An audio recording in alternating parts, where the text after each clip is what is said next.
ఎంత చేసినా ఎదగలేదని దిగులు చెందబోకు. ఆ లోపమేడుందో మనసు దీపాన్ని పెట్టి నువ్వు వెతుకు. అతుకులమయమని ఎక్కిరించకు బతుకు పుస్తకాన్ని, అది చితిలో కూడా బోధించునురా ఏదో అర్థాన్ని.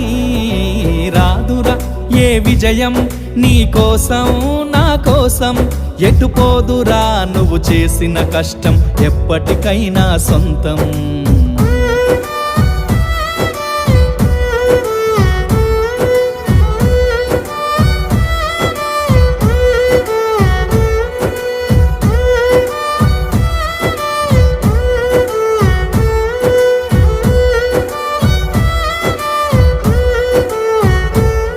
పడిపోయిన చోటి పైకెదగడమెట్లను పదును పెట్టు మొదలు. 10 మందిలోన నీ ప్రతిభను చూప.